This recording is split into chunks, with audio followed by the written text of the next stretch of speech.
y bienvenidas a este nuevo encuentro de Diálogos por el Futuro, una iniciativa que arrancamos hace unos años de la mano de Talento para el Futuro, con la idea de poner a disposición este espacio para promover el diálogo horizontal e intergeneracional entre nuestra juventud y los representantes políticos. Hemos abordado ya diversas temáticas hasta aquí y hoy nos convoca el futuro del trabajo. Lo vamos a hacer con un panel moderado por Elsa Arnaiz, delegada general y presidenta de Talento para el Futuro, que va a estar acompañada de la vicepresidenta segunda del Gobierno, ministra de Trabajo y Economía Social, Yolanda Díaz, y también va a estar acompañada de tres ponentes más que yo creo que todos que comparten los tres su compromiso por acercar realidades complejas y problemáticas a la juventud a través de la divulgación, la comunicación y el pensamiento crítico. Muchas gracias a todos por estar aquí. Y antes de darles paso, quería simplemente compartir un par de ideas con vosotros que creo que es importante tener en cuenta también en el marco de este acto. El primero es que creo que en el marco de este diálogo por el trabajo del futuro es importante también que no dejemos atrás y que tengamos presente la importancia que tiene también las primeras experiencias profesionales de los jóvenes. En este sentido, la forma en la que los jóvenes transitan desde el ámbito educativo al mundo profesional tiene un impacto también y relevancia en sus trayectorias profesionales a medio y largo plazo. En la Fundación Bertelsmann empezamos a trabajar en 2014 bajo el lema de Por el empleo juvenil. Ese año había una tasa de desempleo juvenil del 52,4% para menores de 24 años y de 19,1% para menores de 29. 10 años después, terminamos el 2024 con una tasa del 24,9% para menores de 24 y del 19,1% para menores de 29. Han mejorado las cosas y en los últimos años quiero poner en valor que se han adoptado algunas medidas para facilitar ese acceso al empleo de los jóvenes. Entre ellas, la reforma del sistema profesional, el inicio de la cotización a la seguridad social de los estudiantes en prácticas, la mejora también del contrato de la formación en alternancia y también ha habido un impulso para fomentar la orientación académica profesional. Por eso quería hacer un poco hincapié que cuando hablemos del futuro del trabajo, que también es importante abordar este momento o el momento del primer acceso al mundo del empleo por parte de los jóvenes. Y la segunda, a todo esto también porque es verdad que han mejorado las cosas, pero seguimos liderando la tasa de desempleo juvenil en la Unión Europea con casi que el doble del promedio comunitario, que es del 14,6%, y con altas tasas también, por ejemplo, de abandono escolar temprano. Y la segunda idea que quería reforzar es la relevancia de que en este debate se incorpore a la juventud, no solo porque al final son los protagonistas, o parte de los protagonistas del trabajo del futuro, sino porque creo realmente que también son un actor muy importante en el presente y que si queremos abogar por un modelo laboral que sea inclusivo, que sea resiliente y que esté alineado con las transformaciones sociales, medioambientales y tecnológicas que están en curso, es muy importante que ellos estén presentes y para ello sirve este espacio y cuando queráis, Elsa. Bueno, mil gracias, Karma, por esta presentación en representación de la Fundación Bertelsmann, gracias a la cual estamos hoy aquí reunidos con este proyectazo que ya van varias ediciones, ¿no? Hoy tenemos un panel de lujo, junto con la vicepresidenta Yolanda Díaz y ministra de Trabajo y de Economía Social. Tenemos pues un poco de todo. Y a mí lo que más me gusta de este panel es, sin quitarle mérito o, bueno, que no se me cabreen los madrileños, pero tenemos un panel que es bastante, que no solo son madrileños hablando en Madrid, sino que son jóvenes de todas partes del territorio español. Voy a empezar con Carla Rivas. Ella es de Almuniente, de Huesca, de un pueblecito en Huesca, y estudió Economía y Negocios Internacionales, también está estudiando la Sociología, y desde junio de 2024 ha decidido algo que me parece muy valiente y muy necesario, que es empezar a divulgar sobre el medio rural. Porque, bueno, ya iremos hablando durante este diálogo, ¿no? El futuro del trabajo también pasa por esa vertebración rural. Y este trabajo le ha llevado también a colaborar con instituciones tan importantes dentro del desarrollo rural como la Red Española de Desarrollo Rural, con la que he de decir que en Talento para el Futuro también hemos colaborado.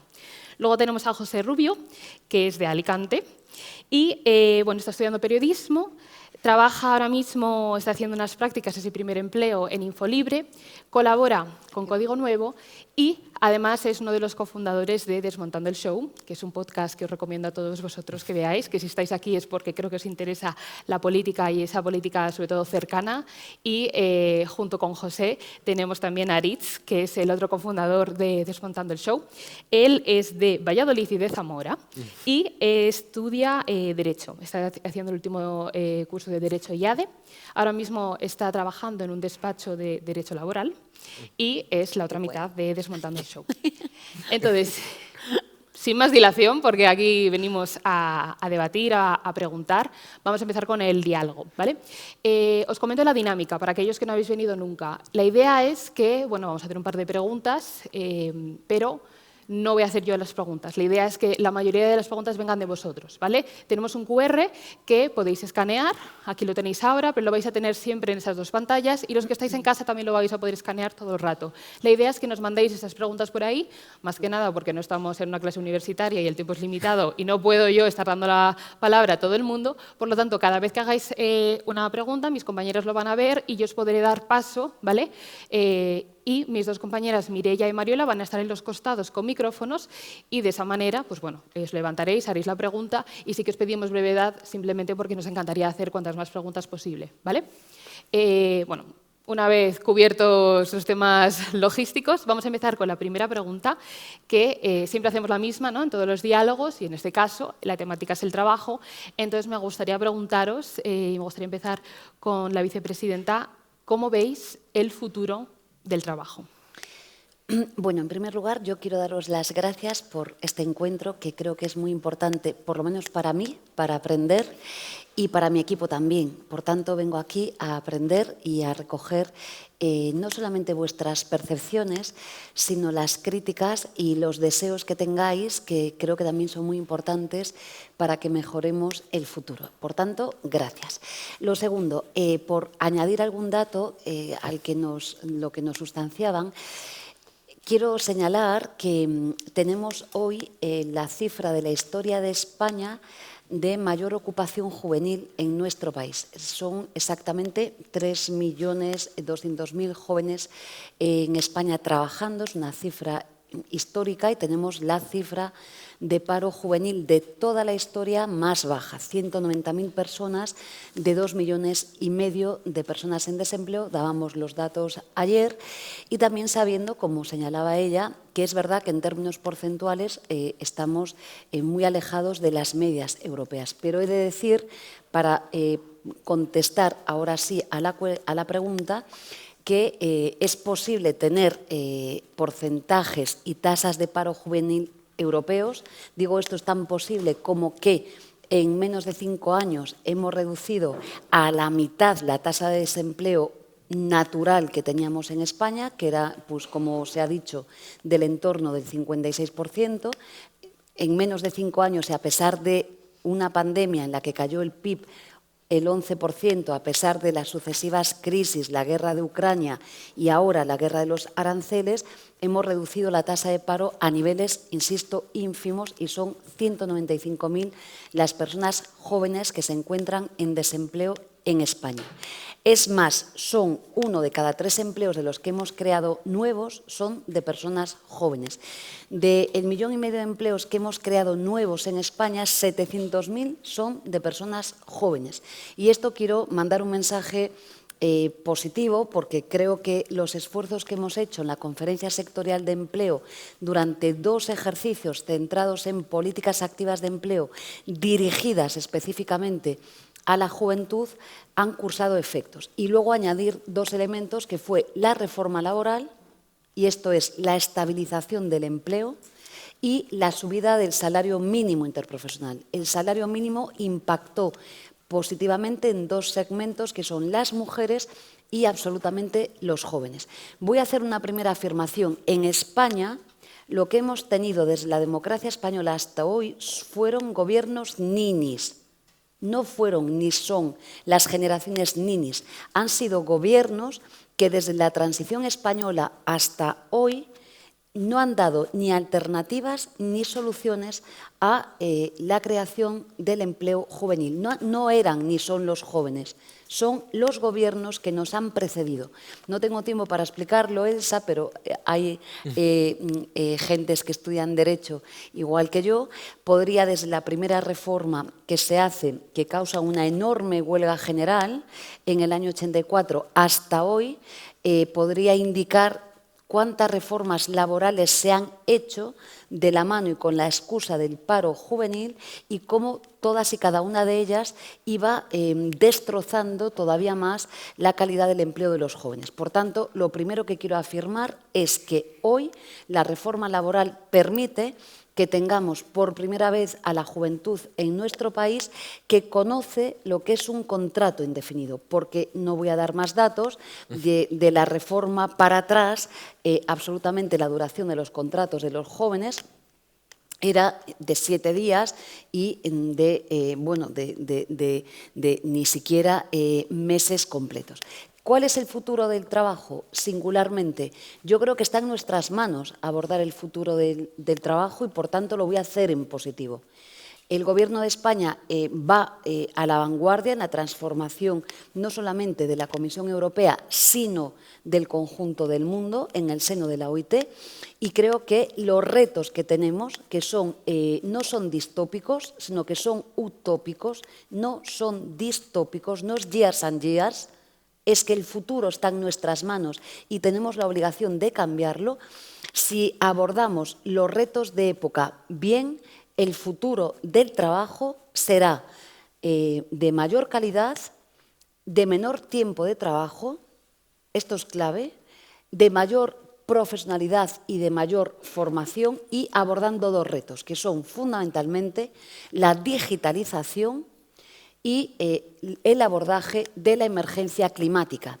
Esto quiere decir que lo que tenemos que hacer es preparar nuestro país para tener a la ciudadanía y sustancialmente a los jóvenes, a las personas jóvenes formadas para que el cambio que ya estamos haciendo hoy en España sea realmente fructífero. Hoy en España siempre proyecto una pirámide en la que en las categorías profesionales y en la ocupación, desde antes de la reforma laboral hasta hoy, los puestos de trabajo principales de la juventud estaban liderados por la hostelería, la construcción y trabajos de bajo valor añadido. Hoy se ha invertido esa pirámide y son justamente los puestos de ingenierías, consultorías, la información, los puestos de alto valor añadido los que lideran justamente en un cambio de paradigma la juventud en nuestro país. Y esto es muy positivo. Esto es muy positivo para nuestro país. Pero, insisto, el futuro no es distópico. Es que tenemos que tener las herramientas para saber que tenemos que continuar con la regulación de la inteligencia artificial, del mundo digital. Ya hemos hecho una ley Riders, pero tenemos que seguir avanzando. Hoy, ¿por qué os digo que no es un futuro distópico? Y voy a acabar ya. Sencillamente porque la tecnología lo que tiene que tener es que tiene que ser o situarse a favor de todos y todas nosotras y a favor del mundo del trabajo. En mi ejercicio profesional, en mi despacho de abogadas, cuando yo empecé a trabajar muy joven, claro, documentar un pleito o un litigio, la búsqueda y la fundamentación de una causa llevaba horas y horas y horas, porque nos íbamos a aquellos aranzadis infames, parezco yo del medievo, infames, entendedme, ¿no? que llevaban mucho tiempo, y hoy, en un despacho profesional, la digitalización y la inteligencia artificial pues hace que en tiempo raudo podamos documentarnos y formarnos, y por tanto es un elemento positivo. Pero si hay aquí profesionales o estudiantes de ciencias médicas, es que me consta bien que en la ciencia médica parte de la tarea hoy se realiza con robótica, con inteligencia artificial, y lo que hacen muchos profesionales es aprender el lenguaje natural y, por tanto, extraer lo mejor de una ciencia o ponerla al servicio de todos y todas nosotras. Por tanto, la inteligencia artificial y la digitalización no es un elemento negativo como nos quieren hacer ver. Al revés, lo único que tenemos que hacer es regular el mundo del trabajo, repartir la productividad. Elsa, si luego hablamos de la reducción de la jornada, esto es clave. No trabajamos ni producimos como en los tiempos de nuestros padres. Hay productividad suficiente.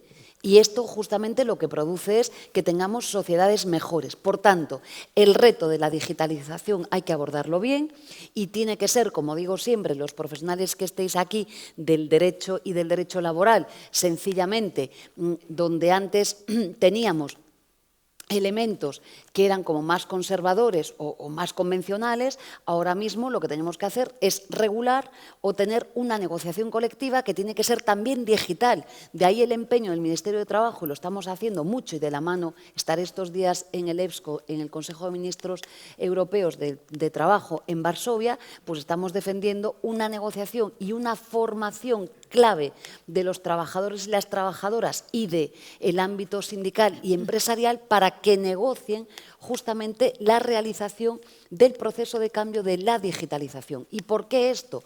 Porque si hay aquí empresarios o emprendedores y emprendedoras, muchas veces cuando hablamos de la caja negra en la materia del uso de los algoritmos, las reglas o las instrucciones matemáticas, muchos empresarios y empresarias no conocen cuál es el sesgo que emplea el algoritmo. Es decir, la caja negra es real y no es democrático esto. Por tanto, lo que tenemos es que prepararnos para un mundo que es diferente, pero en el que la tecnología, la robótica y la inteligencia artificial no es negativo, no va a destruir miles de puestos de trabajo. Lo que tenemos que conseguir es que exista un proceso de sustitución en el que vamos a sustituir probablemente puestos de trabajo de escaso valor añadido, como digo siempre, la imagen de Charles Chaplin, ¿no? De puestos que enferman a los trabajadores y trabajadoras, que son contaminantes, que reportan, ¿no? Pocos elementos a la sociedad por unos puestos de trabajo que son muy positivos. Por tanto, yo soy una mujer gallega, prudente, no entusiasta, pero sí entusiasta de que el futuro está en las manos de lo que hagamos, y desde luego no estoy a favor de ningún discurso distópico ni en contra. No hay ludismo tecnológico. En absoluto, muy al revés, tenemos que abanderar el uso de la inteligencia artificial. Yo en mi ministerio hemos tardado casi un año en diseñar un algoritmo al que le hemos llamado Max, que es este que hace que sea tan quejosa ahora mismo algunos empresarios y empresarias, lo digo de broma, porque hemos diseñado un algoritmo para la investigación en la inspección en el que yo sencillamente con un clic sé lo que pasa en muchas empresas, donde antes necesitaba casi un ejército de subinspectores y de subinspectoras de trabajo, pues ahora con el simple algoritmo Max hacemos una parte de trabajo que es fundamental. Por tanto, esto está al servicio del bien común y de la ciudadanía. Estos son los puestos de trabajo que necesitamos. Probablemente pues necesitaremos muchos y muchas programadoras, mucha gente tecnológica y muchos elementos que son positivos. Y dos, y aquí acabo, el abordaje de la descarbonización de la economía. No hay alternativa a que las políticas públicas hoy en España y en el mundo tienen que ser políticas climáticas, y esto quiere decir que en el corazón del Ministerio de Trabajo, pero en el corazón de las universidades de nuestro país, en el corazón de una pequeña empresa, de un autónomo o de una autónoma, tiene que ser la descarbonización y la lucha contra la emergencia climática. Y esto también es generador de puestos de trabajo. Por eso también desde el Ministerio de Trabajo estamos fomentando lo que denominamos la negociación colectiva verde. Y una vez más necesitamos formar y formar mucho a la gente trabajadora de este país y a los empresarios y empresarias para que puedan negociar con conocimiento cuál es el abordaje de las materias que tenemos que tener. Y termino. Todo esto tiene sentido si trabajamos menos.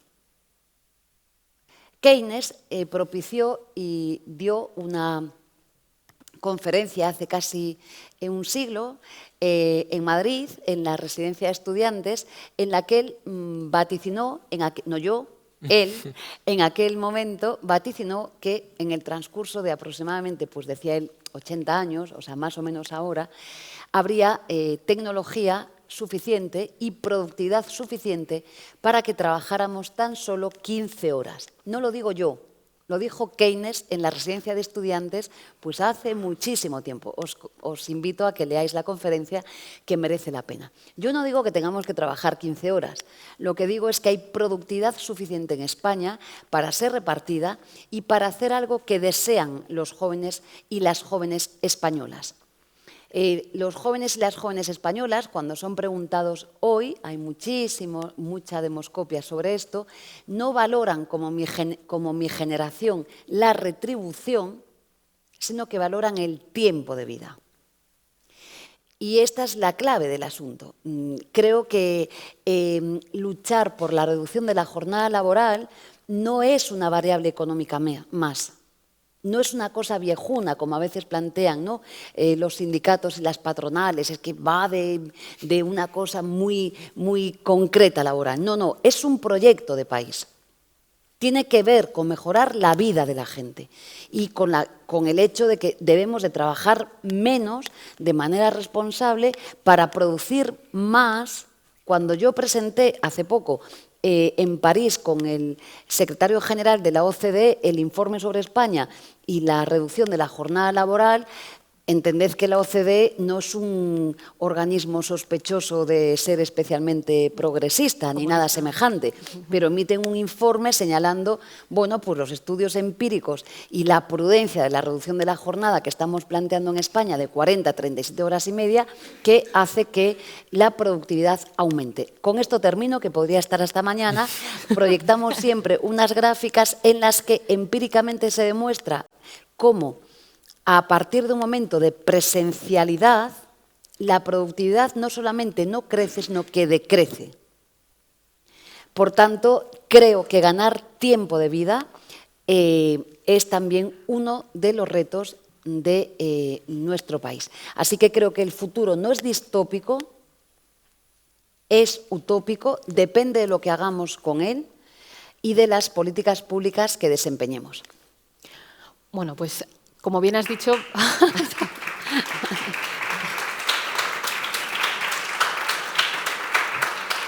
yo os agradezco los aplausos, pero como estamos aplaudiendo toda la tarde, no hablamos.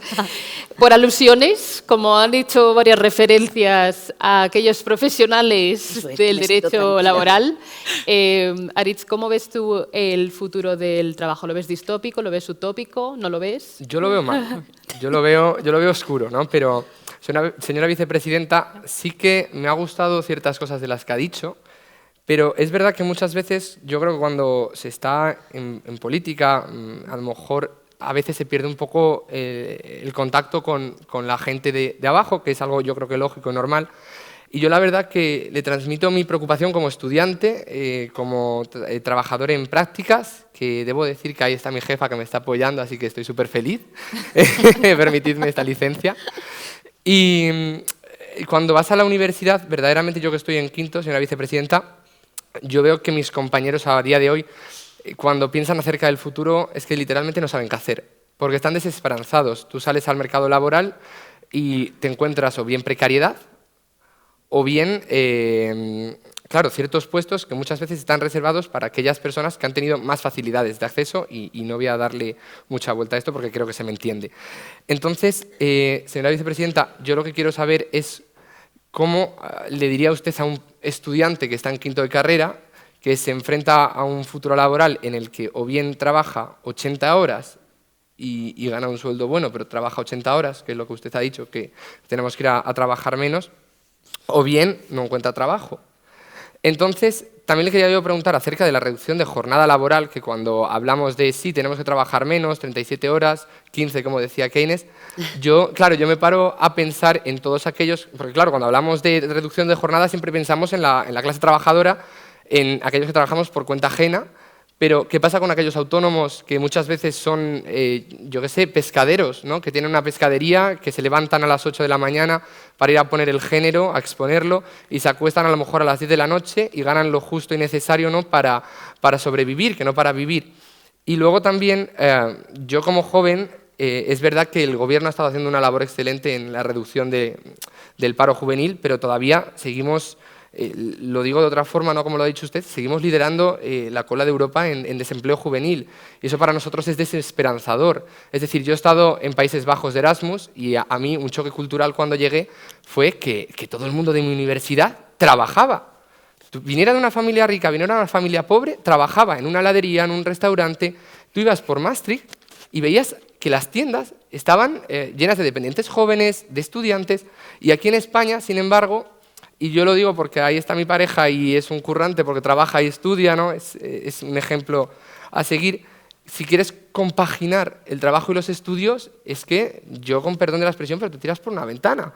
Porque yo he estado también de camarero y literalmente estudiar cuando llegas a hacer una jornada de 5 horas es imposible. Tú vete a un profesor a decirle, óigame, Marcos, que no puedo venir a clase porque tengo que trabajar. Te va a decir, muy bien, pues tienes una falta. Y si no puedes venir al examen, pues te presentas a la extraordinaria. O sea, yo creo que estamos haciendo muchas cosas bien, se están haciendo muchas cosas bien y ahí le doy la enhorabuena, pero creo que todavía nos falta muchísimo por hacer. Y sobre todo lo que hace falta es ir a las universidades o a eventos como este, señora vicepresidenta, que yo se lo agradezco, y escuchar a la gente joven, que nos falta una mayor claridad acerca de nuestro futuro. Y nos falta también mayor calidad en el empleo. Te lo digo de verdad. En todos los sectores, en la abogacía, en consultoría, en pescadería, en panadería, en todo. Porque en estos eventos, si nos veis aquí, todos tenemos estudios universitarios. Y muchas veces no se le da la palabra a la gente de verdad, a la gente que está en una pescadería, en una panadería. Y hoy me he propuesto traer la voz de esa gente aquí para no solo defender a los abogados, a los consultores, sino a todo el núcleo social de España que lo compone la clase trabajadora. Por eso le digo que los autónomos también se les tiene que reducir la jornada, pero sin embargo, ¿cómo va a hacer un autónomo para trabajar 37 horas y media y no perder dinero? O si tiene un trabajador, ¿qué hace esa persona? ¿Trabaja otras 2 horas más? Entonces, las 37 y media que ahora trabaja su trabajador, él hace 42 y media. O sea, yo quiero que me dé respuesta a estas cosas porque son interesantes y yo creo que todos los que estáis aquí, que me estáis haciendo así todos, creo que estáis de acuerdo conmigo que vemos el futuro negro. No, de eso nada. No, ¿verdad? No puede ser. Vamos a hacer la primera ronda y ahí ya dejo que contestéis a todas las interpelaciones. Carla, si quieres traernos también la perspectiva, ¿no?, desde ese mundo rural. Claro, yo lo voy a enfocar desde el mundo rural y me ha gustado mucho también con lo que ha dicho Arit. O sea, me ha gustado que, señora vicepresidenta, usted ha hablado de pasar de trabajos de bajo valor añadido a unos de alto valor. ¿Qué ocurre en el mundo rural? Que estos trabajos de alto valor no se encuentran en el mundo rural.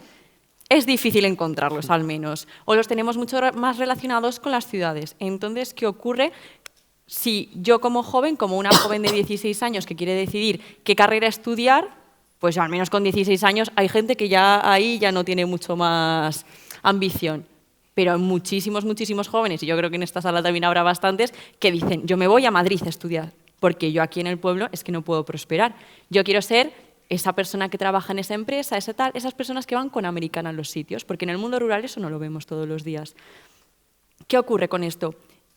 Que estos trabajos de valor añadido se encuentran en las ciudades. ¿Qué ocurre con el mundo rural? Es que la digitalización ahí también está llegando. Es verdad que hay agricultores y ganaderos que de verdad que es una locura. Yo intento informarme y son cosas complicadísimas lo que hacen. Pero ¿qué pasa con estos trabajos que también existen, que están tan relacionados con el mundo rural y que hay muchos jóvenes que sienten cierto desapego a este tipo de trabajo porque no se ven ellos representados? ¿Cómo puede ser que jóvenes universitarios, jóvenes formados, jóvenes con estudios superiores, ya no estamos hablando solo universitarios, pero sino también másteres, doctorados, puedan realizar un proyecto de vida en los pueblos y que estos pueblos no se queden simplemente relegados al pasado, a profesiones que les cuesta avanzar, que no llega ahí la digitalización, que haya tanta diferencia entre la conversación que existe en esta sala hoy en Madrid a la que existiría a lo mejor en la capital de mi comarca, en Sariñena?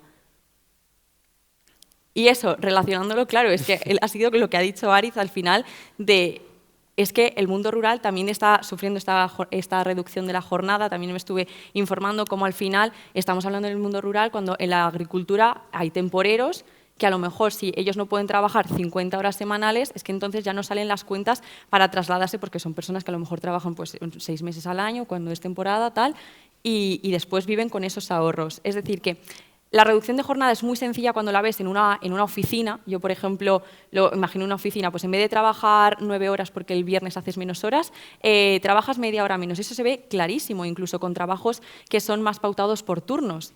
Pero hay tantos trabajos en el mundo rural donde yo no veo horario alguno, que es cómo se adapta toda esta normativa, todo este futuro, que de decir que yo también soy muy positiva, porque a mí me gusta lo que ha comentado, de que al final, si estamos nosotros aquí, si yo no tuviera esperanza, pues a lo mejor en vez de estar aquí sentada, estaría en mi casa. Me refiero. Así que, ¿cómo se relaciona todo este futuro tan brillante y con tantas oportunidades con el mundo rural, que parece que es que no ve futuro, porque es que todavía tiene que llegar al presente que hay en las ciudades españolas? Terminamos esta última ronda con José Rubio. Saca aquí tu rama periodística, si quieres. Bueno, hola chicos, encantado de que estéis aquí. Muchas gracias, vicepresidenta, por su presencia aquí, y a Talento para el Futuro y al Espacio Bertelsmann por organizar este evento y este diálogo. El futuro del trabajo lo queremos con más tiempo para vivir, lo queremos con dinero para desarrollar nuestros proyectos. Queremos, además, un lugar en el que desarrollar esos proyectos que conocemos como vivienda, ¿no? Lo queremos asequible, queremos tiempo para vivir ahí. Entonces, en este sentido, el Gobierno de España tiene varias cosas pendientes que para llevar a cabo estos proyectos, que sería, por una parte, el estatuto del becario, que estaría muy bien que en un futuro próximo se diese paso a su aprobación. Luego tenemos la reducción de la jornada de la que hemos hablado, y para rescatar un poco lo que estaba diciendo Aritz en cuanto a la empleabilidad de los jóvenes estudiantes. Nos encontramos que en la mayoría de los casos la única forma en la que un estudiante o un joven puede conseguir experiencia profesional es a través de los programas de prácticas.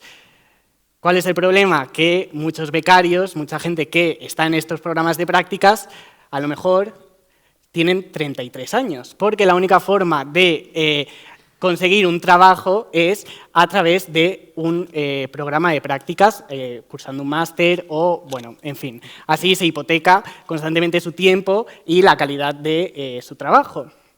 Entonces, en esta línea, habría que también imaginar, ¿no?, un futuro en el que el trabajo sea compatible con los estudios, en el que no tengamos que hipotecar nuestros estudios a un año más, porque así tengo 6 meses más de experiencia, tengo un anexo más de prácticas que me dice dice que soy apto para poder trabajar cuando salga al mercado laboral. Y luego, recogiendo también lo que decía Aritz, ¿no?, que al final trabajamos, pero no solo trabajamos en unas condiciones, bueno, de becarios que o no te pagan las prácticas, o bien te toca estar 8 horas cuando en tu anexo pone 5, por ejemplo, sino que es imposible estudiar y trabajar a la vez. Entonces, bueno, el futuro para los estudiantes, para los jóvenes, a veces se nos plantea un poco pesimista, ¿no?, con este panorama. Yo espero que cuando se apruebe el Estatuto del Becario y salga todo un poquito más adelante, pues veamos un poco de luz. Y nada, básicamente eso. Pues ya que habéis sacado el tema de los becarios, me vais a permitir que dé paso a la pregunta que tenemos de redes sociales, que es sobre la FP Dual, y que creo que enlaza muy bien con todo lo que estabais hablando, y ya empezamos también con las preguntas del público. Buenas tardes, ministra. Mi nombre es Yasmín Pérez y estoy realizando mi formación dual en el ciclo de Marketing y Publicidad, y estoy llevando a cabo esta estancia formativa en la Fundación Bertelsmann. Uno de los principales riesgos de la formación dual profesional es que algunos sectores la utilicen como forma de obtener mano barata sin ofrecer oportunidades reales de desarrollo profesional. Por tanto, me gustaría preguntarle cómo el Gobierno piensa regular y fiscalizar que los estudiantes que están en prácticas reciban una formación de calidad y que no terminen haciendo tareas repetitivas y sin un aprendizaje real. Asimismo, siguiendo en esta línea, me gustaría preguntarle si existe algún plan para establecer auditorías o evaluaciones más estrictas para las empresas que participan en este tipo de programas. Muchísimas gracias. Pues muchísimas gracias a los cuatro. 3 minutitos para responder, porque tenemos ya muchas preguntas del público y nos quedan solo 20 minutos de evento. Yo voy a ir muy rápida. Primero, Aritz, yo no vengo de Marte, soy hija de trabajadores y llevo trabajando desde que tengo 16 años. Ya, no lo niego. Digo porque... No lo niego. No digo... pero es importante, porque a veces saber lo que cuestan las cosas... pues efectivamente, yo llevo trabajando desde los 16 años, que empecé, en fin, en muchos sitios en Santiago de Compostela que vivía me conocen bien y, por tanto, sé muy bien de lo que me estáis hablando. Yo hice mi instituto y mi carrera, mis profesores y profesoras a los que quiero, admiro y sigo, y voy a veces a mi facultad de Derecho en Santiago a dar charlas, saben que mis condiciones no eran las mismas que las de un hijo o una hija de una familia, digamos, con muchas posibilidades económicas. Por tanto, sé muy bien lo que es el valor del esfuerzo y vaya por delante que sé muy bien también, digo, que me haría un planteamiento diferenciado, que a veces cuando se cuestionan las propuestas que hacemos desde nuestro espacio político, diferenciadas, es que nosotros en los niveles o en las becas, por ejemplo, no podemos sujetar o sostener, ¿no?, una beca a la rentabilidad académica, porque sabemos muy bien que probablemente una persona que tiene que trabajar o que es hija de trabajadores o que viene de una familia humilde es que no tiene las mismas condiciones en absoluto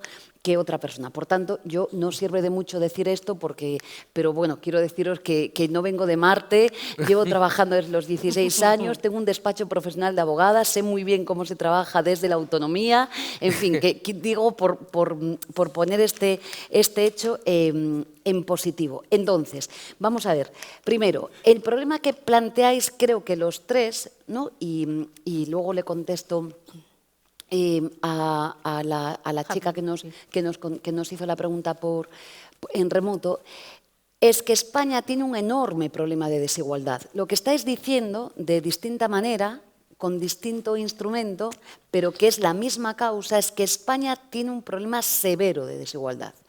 Y yo tengo que ser, yo no soy nada optimista, lo que soy es muy trabajadora e intento arreglar problemas, pero el pesimismo es muy reaccionario, es distópico, es lo que quieren en el mundo, ¿no? Que pensemos que todo va a ir fatal y que no podemos cambiar nada. No es así.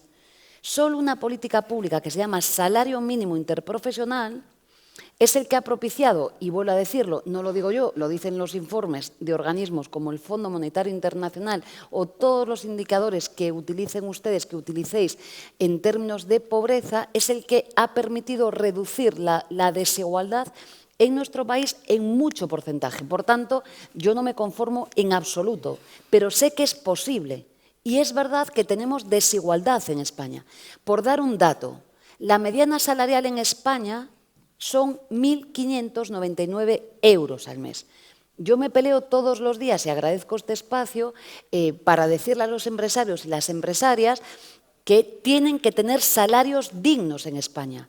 Y que además subir los salarios en el planteamiento, entendedme lo que digo, como un poco más arcaico, ¿no?, a veces de algunas empresas españolas, de que son costes laborales, es que no es verdad.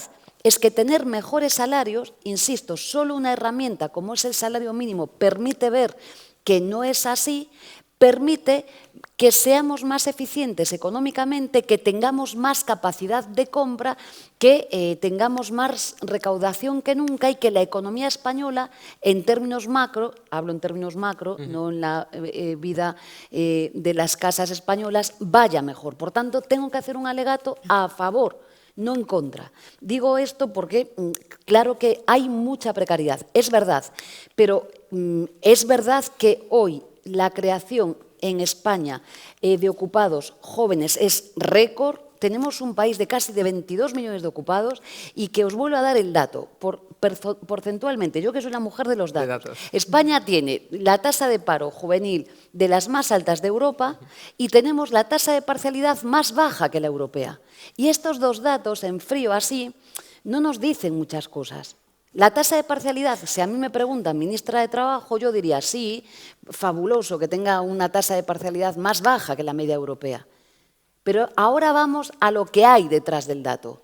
Y detrás del dato de parcialidad, seguro que hay jóvenes aquí que puede ser que trabajen a tiempo parcial, en fin, es que es una parcialidad involuntaria y probablemente con condiciones, bueno, en fin, como irregulares. La tasa de paro juvenil es más alta en la media europea, pero la hemos reducido a la mitad en menos de 5 años y tenemos solo insisto, de 2,5 millones de trabajadores en desempleo y trabajadoras, solo 190.000 jóvenes en desempleo, que ahora ya trabajan con contratos indefinidos. Y si no es así, yo os digo que os metáis ahora mismo en vuestro teléfono móvil, vayáis a la aplicación de la página de trabajo y veáis que en la inspección hay una cosa que se llama buzón del fraude, que es completamente anónima y que denunciéis. Os lo digo así de claro, porque hay algo también, los que somos del derecho, a mí me enfada mucho, y me enfadaba en mi despacho profesional, porque yo tengo que hacer buenas normas, tengo que poner a disposición de la gente trabajadora los derechos, pero el ejercicio de la defensa de sus derechos la tiene que hacer el trabajador o la trabajadora, y la puede hacer yendo a un sindicato o defendiéndose en un despacho profesional, pero tenemos que hacerlo, porque a mí me enfada muchísimo cuando hay muchos jóvenes y muchas mujeres, por cierto, y me dicen, es que trabajo por menos del salario mínimo, y yo se me van los demonios. Es que no corréis riesgo, denunciad, porque es win-win, se va a ganar el pleito. 2, me hablabas de los jóvenes, y es verdad, yo he hecho una inspección que abrió las páginas de los periódicos internacionales del mundo a las grandes, eso es, las Big Four, totalmente, que es una indignidad. Así de claro, les ha caído el pelo. La vicepresidenta. Digo, perdón por ya sé que medios de comunicación, ya esto, pero claro, o sea, las Big Four que entended que trabajan con jóvenes con una formación extraordinaria, que hablan un montón de idiomas, que hacían más horas que el reloj y cuyos salarios no los voy a decir porque son vergonzantes. Para las horas que trabajan, efectivamente. Correcto. Pero lo que pasa es que esto sigue pasando, es decir... Pero escucha un momento, vamos a ver, eso es ilegal. Sí. Entonces, a mí me tenéis que echar una bronca y decirme, Yolanda, aprueba ya el Estatuto del Becario. Sí, y ahora voy a hablar del exacto. Estatuto del Becario, ¿vale? Creo que lo que están pero intentando en las decir. normas que están bien, que son fundamentalmente el tiempo de trabajo, eso que vamos a hacer lo otro, y los temas salariales o los abusos, por favor, denunciad, o si no, me llamáis a mí y no os preocupéis yo que lo hago yo. Digo, porque anda por aquí mi equipo... no, pero si contesto por redes. O sea, anda por aquí mi equipo de comunicación, que son una generación Z, como muchos y muchas de vosotras, y yo respondo a la ciudadanía. Entonces, quiero decir que la inspección de trabajo funciona y funciona bien. Pero, señora Díaz, ¿yo le puedo hacer una pregunta? Sí, claro, acerca de puedes. esto? Bueno, yo le... Sí. Perdone. No, simplemente que tenemos preguntas del público. Vale, si pero os parece, voy a una sí. cosa rápida. Entonces, el hacer una cosa autónomo, más rápida todavía? perdón, el autónomo y la autónoma. Yo en mi despacho profesional, se trata, el mundo del trabajo se rige por convenios colectivos, no por la autonomía o no de quien desempeña un puesto de trabajo. Por tanto, yo en mi despacho tengo que aplicar el convenio de oficinas y despachos. Digo esta cosa, por ser claros. Y luego hay otro debate que siempre es muy polémico, y cuando lo digo en Madrid, y yo soy gallega, concentramos el mayor número de núcleos rurales de España, ¿no? Y vivo en un sitio, no puedo decirlo por motivos de seguridad, aunque todo el mundo me conoce allí, que concentra muy poquita población, quiero decir que en fin, pero que creo, ¿no?, que hay elementos que son positivos también. Tú tienes muchísima razón. Yo en las trabajadoras de Feiraco, en el cooperativismo, que también hago un alegato a favor de la economía social, que es competencia de mi ministerio y que estamos haciendo muchísimas cosas, claro, me decían las ganaderas, ¿no?, de Feiraco, bueno, doy un nombre aquí de una cooperativa, pero me decían, Yolandiña, las vacas no entienden ni de lunes ni de domingos. Efectivamente, es así, porque hay que ordeñarlas todos los días.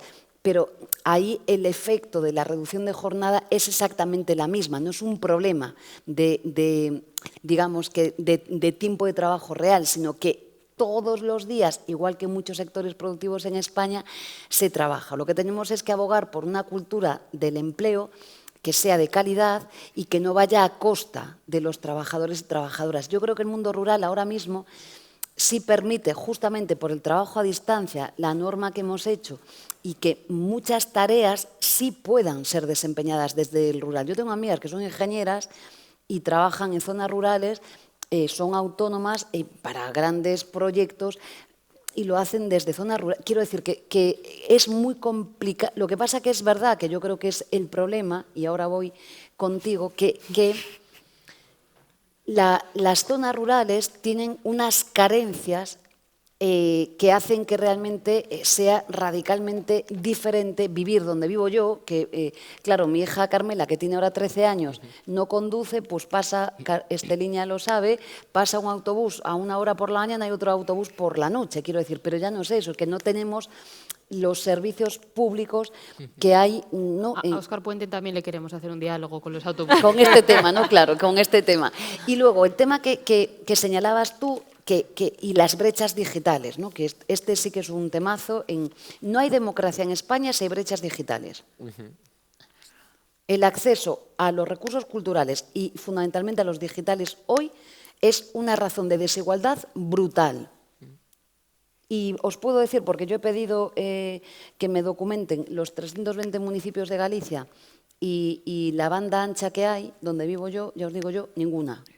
Digo por decir cosas y con datos, ¿no? Sí. Por tanto, creo que es un problema que tenemos que tiene que ver con la desigualdad. Y tú señalabas ahora la vivienda.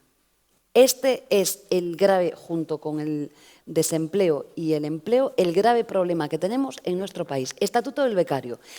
El Estatuto del Becario es la norma que creo va a erradicar el sesgo de precariedad que todavía queda hoy en nuestro país, que lo lideran fundamentalmente los jóvenes en nuestro país. Si le pregunto a los periodistas que están aquí, que siempre lo hago siendo polémica, ¿cuántos son falsos becarios?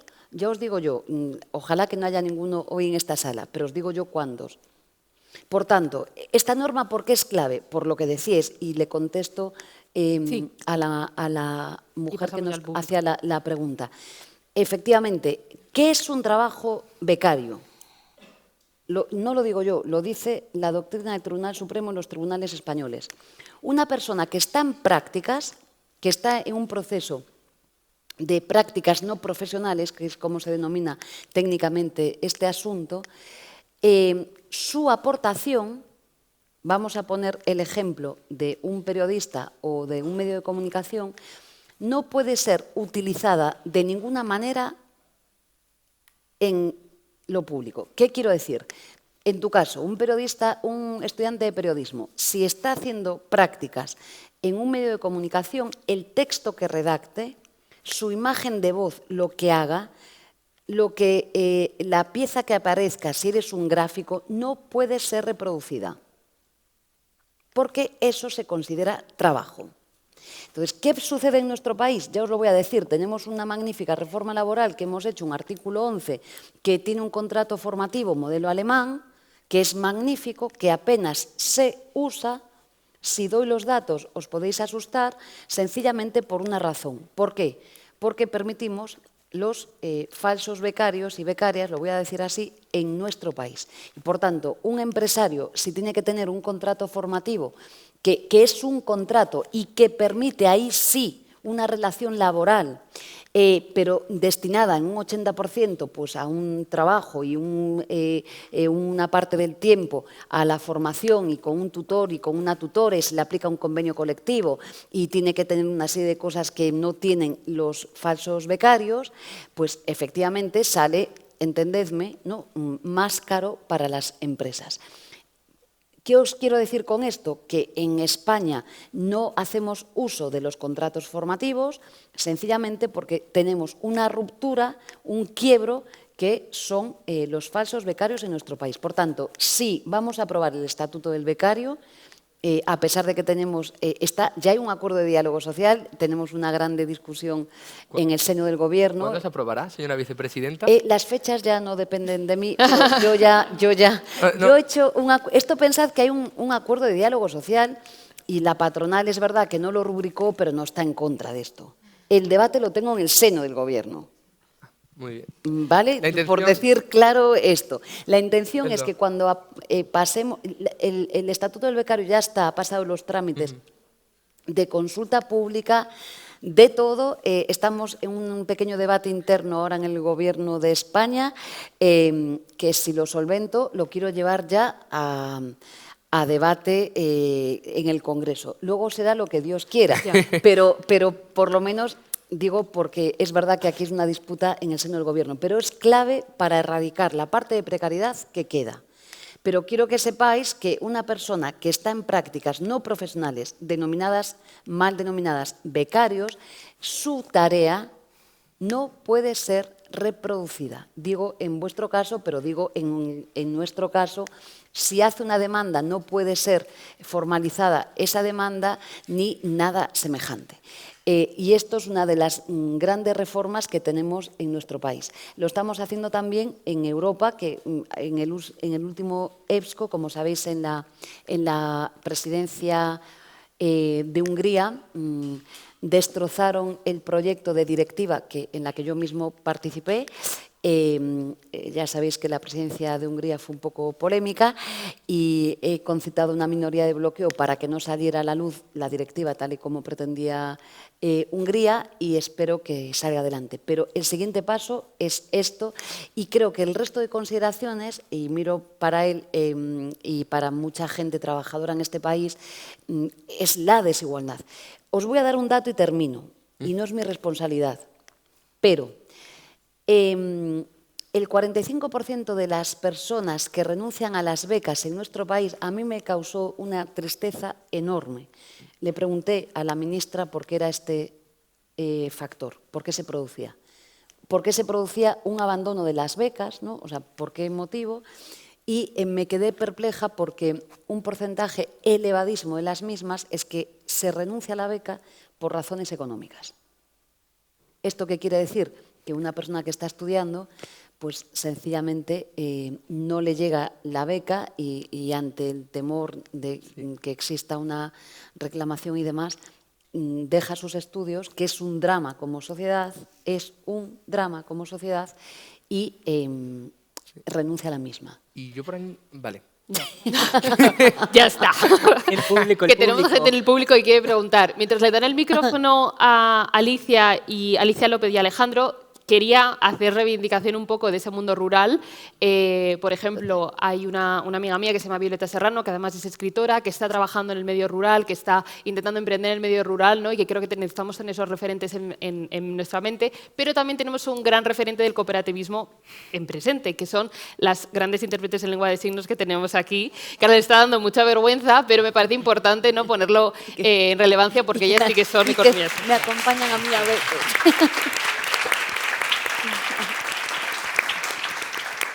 Y también reivindicar que si se quiere subir los salarios, se puede, porque nosotros en Talento para el Futuro somos pocos y hacemos todo lo posible, no digo que tengamos los salarios del mejor mundo mundial, ni muchísimo menos, pero a mí me fastidia mucho cuando hay esos debates de no, es que la empresa tal, digo, mira, nosotros somos una asociación, somos 6,5, porque hay alguna persona que sí que está de prácticas, pero por motu propio, digamos, y, oye, hacemos todo lo posible, sacamos proyectos, sacamos lo que haga falta, ¿no?, más subvenciones, todo, pues para que también los jóvenes tengan, ¿no?, un salario digno, que todo son excusas, pero bueno, en fin, no me apuré yo aquí. Tenemos por ahí a Alicia y a Alejandro, no sé si le ha llegado el micrófono, ahí. Pero primero Alicia, que ya lo tiene. Hola, ¿qué tal? Gracias. Bueno, me ha encantado escucharos a todos. Yo quería preguntar una cosa que no se ha traído sobre la mesa, que es un discurso que me parece aterrador y que estamos escuchando muchísimo en redes sociales, que es la meritocracia. Ahora resulta que no queremos trabajar menos, sino que queremos trabajar más, porque si trabajamos más vamos a ser más exitosos o vamos a ganar más dinero o a tener mejores trabajos. Y es un discurso que además nace en parte de gente joven y de la clase trabajadora y creo que es... O sea, me da miedo porque yo estaba convencida de que todos queríamos trabajar menos y ahora resulta que no. Entonces, me parece increíble que la propia clase trabajadora luche en contra de sus intereses y que digan que quieren trabajar más. Entonces, no sé qué podemos hacer nosotros, la gente de a pie, la propia clase trabajadora y los jóvenes en concreto, para frenar este discurso tan reaccionario de que si trabajas más tiempo vas a ser más exitoso en la vida y, bueno, lo que es la meritocracia, ¿no? Gracias. Gracias, Alicia. ¿Y Alejandro por aquí para recoger las dos? Ah, pues Alejandro ya no quiere. Vale, pues nada, no, necesito que sea a través de... Bueno, pues respondemos rápidamente. Vale. No puedo, lo siento. Tengo que ser salomónica en esto. Si queréis responder rápidamente, porque literalmente no tenemos tiempo. Meritocracia, es que claro, has tocado un tema que es la base de los incels, de las redes sociales de hoy en día, o sea, TikTok, YouTube, vayas donde vayas, lo encuentras, ¿no? Es un discurso que cuesta mucho de desmontar, pero que es fácil, y es que, o sea, todos tenemos un contexto socioeconómico que nos define y que prevalece por encima de cuánto te esfuerces en tu trabajo, sino que se lo digan a los chicos de las Big Four que estaban ahí 12 horas trabajando y al año tuvieron que dejar el trabajo porque básicamente no llegaron a ser socio o ser un junior, que no, que ahora los juniors también tienen como 35 años, no son, bueno, un lío. El caso, la meritocracia, ¿qué hacemos contra ella? Pues básicamente pedagogía y creo que es un discurso que cuando caes en él, tu propia experiencia te lo desmonta. En este sentido, bueno, no sé muy bien qué puede decir usted, vicepresidenta. Yo lo que puedo decir es que es radicalmente reaccionario y falso. Sí. Hay muchísimos seres humanos que se esfuerzan muchísimo en su vida y la vida se les estampa en la cara. Sí. Es la reacción y, por tanto, creo que tenemos la obligación ética, moral y desde los poderes públicos de construirlo de arriba abajo. Sí. Muchas personas aquí que sean hijos e hijas de gente humilde no tienen las mismas condiciones y se puede esforzar hasta el siglo siguiente y da igual. Y además es que es muy reaccionario, es que individualmente no hacemos nada, no va de esfuerzos individuales, en absoluto, para nada. Para nada. Es que una joven que, como me pasaba a mí, que tuve compañeras así, yo me crié desde los 14 años en Santiago de Compostela, pero tenía compañeras que vivían en las zonas rurales, miro para Estela, que conoce bien la zona, tenían que desplazarse en condiciones pésimas, no tenían las mismas condiciones que tenía yo, que vivía en el centro de Santiago de Compostela. Por tanto, de verdad, este discurso es peligrosísimo. Es profundamente reaccionario, desigual y además creo que genera una enorme frustración porque hay muchísimas personas que se esfuerzan muchísimo y no alcanzan lo que necesitan. Por tanto, creo que al revés, que tenemos que ejercer como nuestras intérpretes más economía social y más cooperativismo entre nosotros y nosotras. Carla, que ¿querías añadir? decir, me ha gustado mucho lo que ha dicho José, que al final ese discurso se lo traga hasta que se te come ese discurso, porque es verdad, o sea, yo creo que todo el mundo al final sabes que si quieres conseguir algo tienes que esforzarte, o sea, estando sentado en tu casa pues no vas a conseguir demasiado. Entonces, una cosa es esforzarse y otra cosa es ese interés de ser el último que se va de la oficina, ese querer más, porque es verdad que puede llegar a generar mucha frustración y no conseguir tanto. Entonces, es más, pues ver, pues tema de la economía social, ver el tema este de trabajar no más, sino también de manera más inteligente y de manera que tú también estés bien. Con el tema de los jóvenes encima, y encima en esta mesa yo creo que nos coincide el hecho de yo trabajo pero también estudio. Entonces yo trabajo, también estudio, pero estoy emancipada, entonces también me hago las lavadoras, también me hago la comida, también estoy viviendo en Madrid, entonces tardo 40 minutos en llegar en cualquier sitio. Entonces es que el día de todos tiene 24 horas y ya si quieres dormir, que alguna gente tiene ese gusto, pues es que ya imagínate, es imposible. Entonces todo esto de la meritocracia es al final el tiempo da el que da, la mente también da para lo que da y muchas veces, que no sé si os habrá pasado a vosotros, pero si no paras tú, el cuerpo te para. Así que ahí se acaba la meritocracia. El cuerpo te dice... Y de no. hecho, algo rápido, por cerrar esto, No hace falta nada más que salir allá afuera, os vais a cualquier bar, a cualquier panadería, a cualquier supermercado, que vais a ver una persona que se está esforzando, que está trabajando, que está sacando a su familia adelante y que le vaya el hijo de un ricachón a decirle a esa persona que si no cobra más, que si no está en una mejor posición social, es porque no se esfuerza. Cuando tú a lo mejor te estás dejando, yo lo voy a decir, las trabajadoras de las residencias de ancianos en este país, eso es una vergüenza, porque esa gente se mata, se ha matado en la pandemia a trabajar por nuestros mayores, se están reventando día a día y sin embargo cobran el salario mínimo interprofesional. Entonces, este discurso, cuando nos digan, es que hay que estar a favor de la meritocracia, te digo, por favor, vete a la panadería de enfrente y luego vienes a decirme otra vez el cuento este de la meritocracia. Y yo creo que básicamente si partimos de puntos de salida diferentes, obviamente no va a ser lo mismo que tus padres te envíen 2 años a Irlanda a aprender inglés, a que tú tengas que aprender inglés por YouTube o en una academia donde van 20 personas, ¿no? Entonces, este discurso, por favor, ya lejos de todo lo reaccionario, cuando nos lo digan, cuando nos lo intenten vender, hay que, como dice usted, señora vicepresidenta, con datos. Pero los datos reales, vayas a la panadería y pregúntale a ese panadero si no se esfuerza lo suficiente. Creo que hay que tocar más la calle, ¿no? En general, todo el mundo. Muchísimas gracias, chicos. Me vais a perdonar a todo el público porque de verdad se nos ha ido el tiempo, pero me voy a comprometer a mandar vuestras preguntas al equipo de Yolanda, que yo sé que obviamente hacéis esos vídeos en los que respondéis, ya lo hemos hecho varias veces. Me encanta. Nadia Calviño respondió varias preguntas por vídeo, entonces estaremos encantados que también lo pueda hacer Yolanda, os lo prometo que haremos un vídeo con vosotros. Os quiero pedir un tuit, si tuvierais, no que hacer el discurso del principio, porque si no, creo que alguien nos va a desalojar directamente, pero un tuit, ¿no? Pues bueno, el pensamiento que queréis compartir, ¿no? Que sea un poco utópico, ¿no? Esa distopía ya la tenemos presente, ya hemos visto que está la cosa caldeada y que los jóvenes están cabreados, ¿no? Un tuit, si tuviéramos que resumir todo esto. Empezamos con vosotros y terminamos con la vicepresidenta. ¿Quién quiere empezar, chicos, chicas? Te toca, Carla. Te toca. Me he quedado así. Como resumen de la mesa. No, el mensaje que a ti te gustaría dar. Que a lo mejor con la meritocracia se junta, pero que aparte del futuro de los jóvenes en general, cada joven, cada uno de nosotros tenemos un futuro individual que también hay que luchar por él y hay que trabajarlo y hay que tener esperanza y que el futuro no es tan negro y que aunque lo tengamos difícil, que yo creo que las cosas pueden ir bien. Un tuit. Ya. Queremos trabajo, queremos tiempo, queremos dinero y queremos un lugar donde desarrollar nuestros proyectos.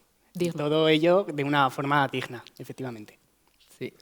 Yo, como mi tuit es, salgamos a la calle, veamos a nuestro vecino, a nuestra vecina, creemos comunidad, luchemos por lo que nos importa a día de hoy, que son muchos temas, trabajo, vivienda, educación, salud mental, y volvamos a reivindicar lo que nos pertenece a todos, de verdad. Todo lo que nos pertenece, luchemos por ello, que a veces estamos muy atontados. Es mi tuit como el de Óscar Puente, así largo, pero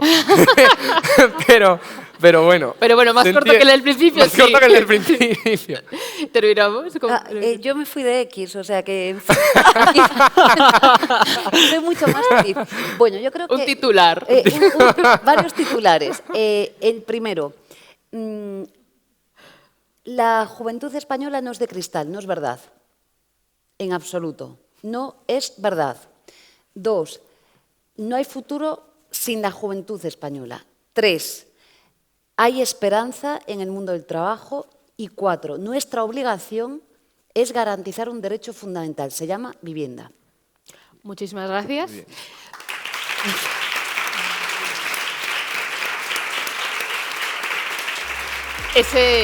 Ese derecho fundamental también lo queremos debatir aquí, pero se está resistiendo un poco a la ministra de Vivienda porque es un tema que entendemos que es complicado. En fin, muchísimas gracias a todos por venir. Damos por finalizada una jornada más de Diálogos por el Futuro. Estos eventos son muy complicados de moderar porque son muy interesantes todas las preguntas que hacéis. Ahora os esperamos ahí fuera para poder seguir charlando. Así que muchísimas gracias. Gracias.